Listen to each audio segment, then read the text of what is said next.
In an era when online shopping has killed countless retailers, when Amazon can deliver anything overnight, when shopping centres struggle and main streets empty, there are still shops in Sydney that have survived for over a century. Not chains, not franchises, but family-owned businesses that have weathered world wars, economic crashes, changing tastes, and now the digital revolution.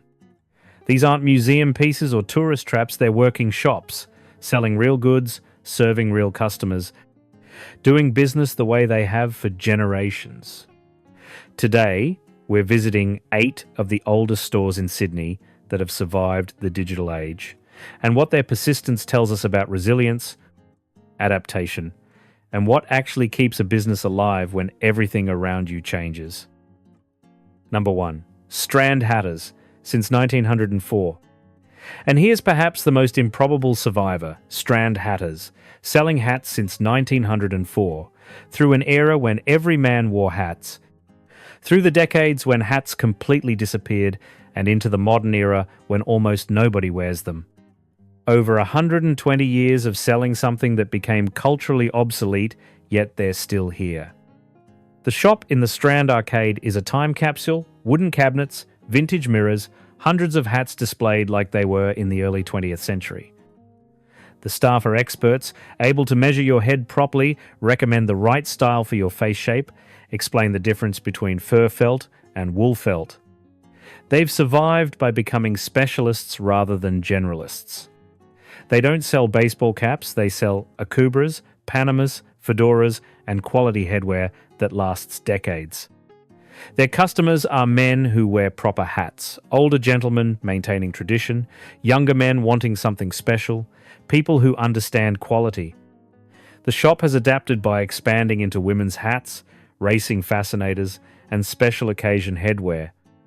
They've also embraced their heritage, marketing themselves as Sydney's oldest hat shop, a destination for people who want the experience of traditional retail. Strand Hatters' survival is the ultimate proof that specialization, expertise, quality, and service can keep a business alive even when the entire cultural purpose of your product has vanished. They're not selling hats, they're selling craftsmanship, tradition, and the experience of being fitted by people who know what they're doing. Number 2. Constantia's Delicatessen. Since 1951, this Greek deli in Newtown has been serving the Greek-Australian community since 1951.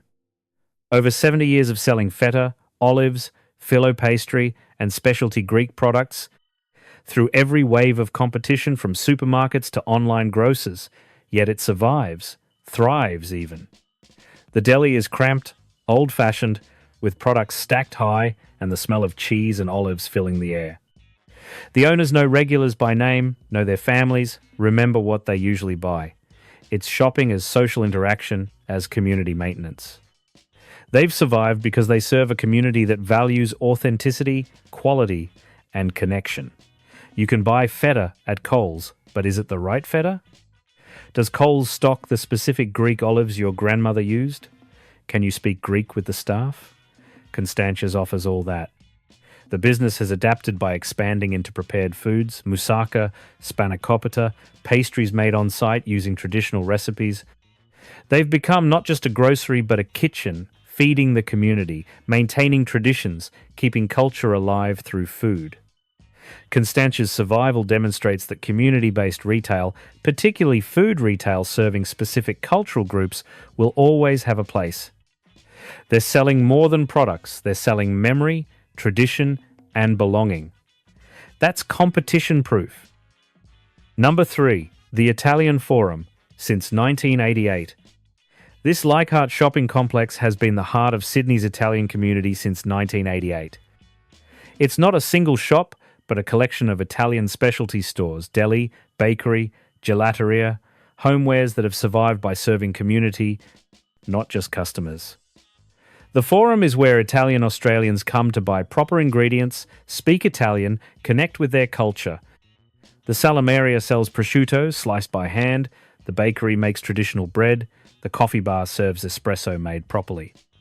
It's not just shopping, it's cultural maintenance. They've survived the digital age because what they sell isn't just products, it's belonging, identity, community. You can buy pasta online, but you can't buy the experience of being surrounded by your culture, hearing your language, being understood. That's invaluable and irreplaceable. The forum has adapted by hosting Italian festivals, cooking demonstrations, cultural events. They've positioned themselves as a destination, a place you visit not just to shop but to be Italian for a while. That transformation from shopping centre to cultural hub has kept them alive.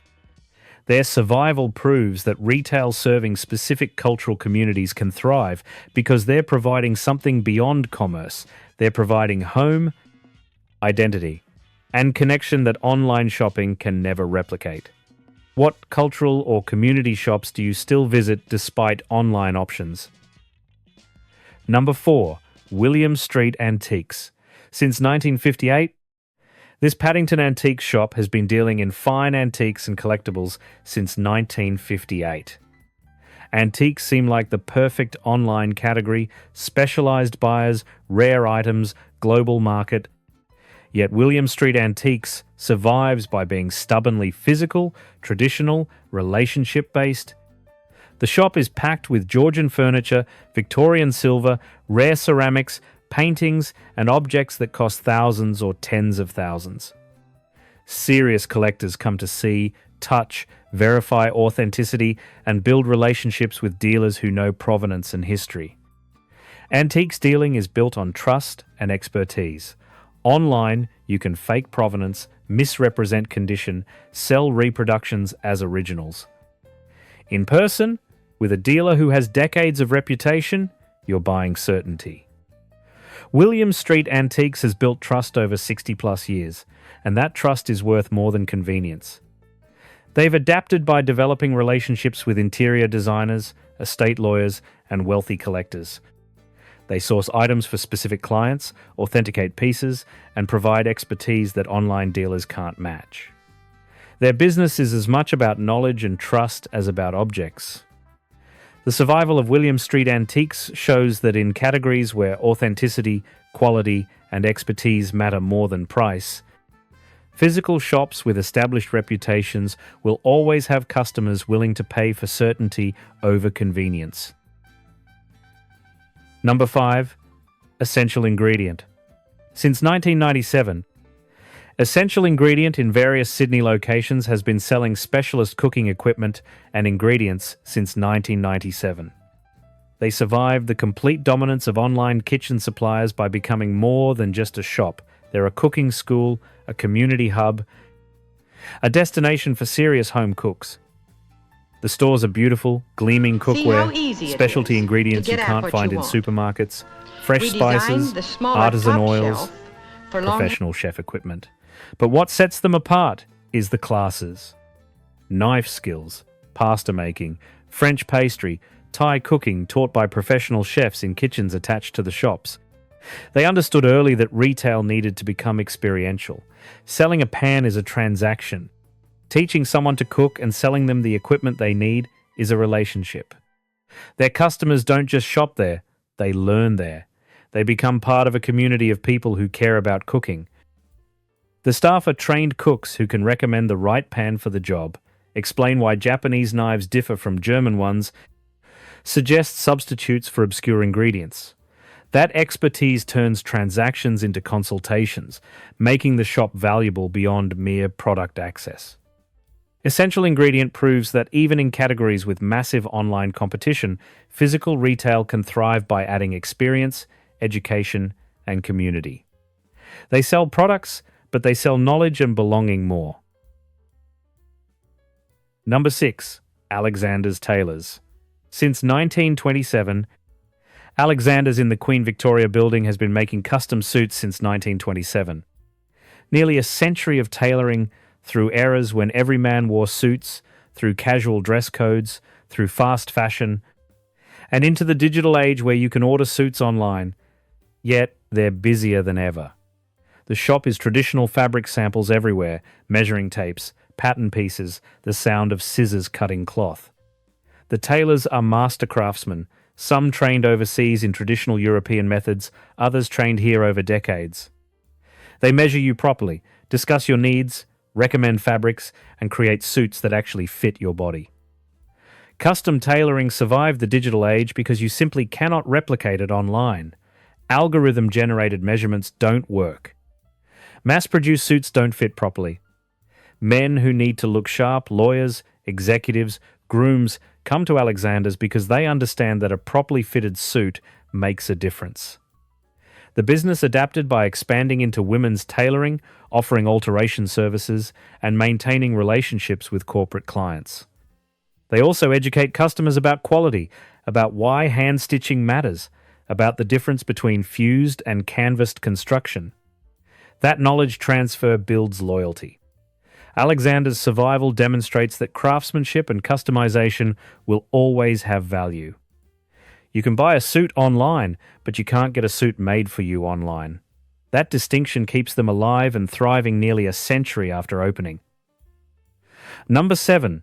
Abbey's Bookshop, since 1968. Abbey's on York Street has been Sydney's language and literature specialist bookshop since 1968.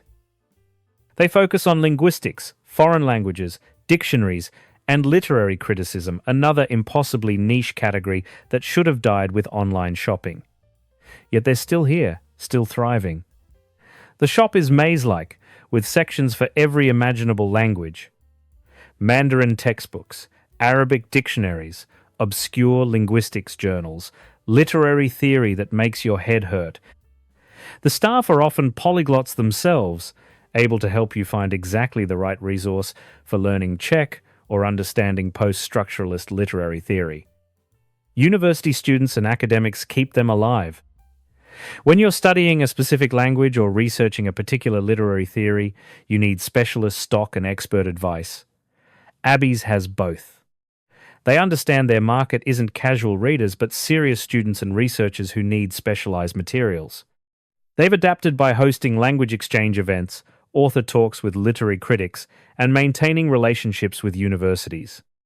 They understand that their survival depends on being essential to the academic and language learning community, not trying to compete with general bookshops. Abbey's proves that even in the most digital-friendly category books, there's still room for physical stores if they serve a specific, passionate community with expertise that can't be automated. Do you remember browsing specialist bookshops like this when you were studying? Number 8. Victoria Barracks. Military bookshop since 1968? Tucked inside Victoria Barracks in Paddington, this military history bookshop has been serving military enthusiasts, historians, and veterans since 1968. It's extraordinarily niche, selling books exclusively about military history, warfare, and defense. You'd think Amazon would have killed this instantly, yet it survives. The shop is small, cramped, floor-to-ceiling, with military history books you won't find anywhere else. The staff are ex-military or serious military history scholars who can discuss specific battles, recommend obscure titles, and connect you with rare publications. They stock Australian military history extensively, covering conflicts from colonial wars through to modern deployments. What keeps them alive is expertise and community. Military history enthusiasts are passionate, specific, and want to talk to people who understand what they're looking for. They want first-hand accounts of the Kokoda campaign, regimental histories, technical manuals. Amazon can sell you popular military history, but this shop serves the serious collectors and researchers. The location inside an actual military barracks adds authenticity you can't replicate online. You're walking through history to buy books about history. Veterans come to find books about their own service. Researchers come for sources they can't find digitally. And enthusiasts come because this shop understands their obsession. Surviving the digital age for this shop meant doubling down on specialization, expertise, and serving a passionate niche that values human knowledge over algorithmic recommendations. They'll never be big, but they'll survive because they're irreplaceable to their specific community. So, there you have it, 8 of Sydney's oldest stores that have survived the digital age. A military bookshop, a language specialist, a tailor, a cooking school, an antiques dealer, an Italian cultural centre, a Greek deli, and a hat shop that refuses to die. They range from 1904 to 1997, spanning nearly a century of Sydney retail history. The shops that died were the ones that competed on price and convenience, the things online does better. The shops that survived competed on expertise, experience, community, and irreplicability. That's the lesson of their survival, and it matters beyond retail. In any field, being the cheapest or most convenient makes you vulnerable to disruption. Being the best, most knowledgeable, most connected makes you irreplaceable. Which of these stores have you visited, and what do you think is the secret to their survival that other retailers missed? This was Retro Australia, where the past is still alive.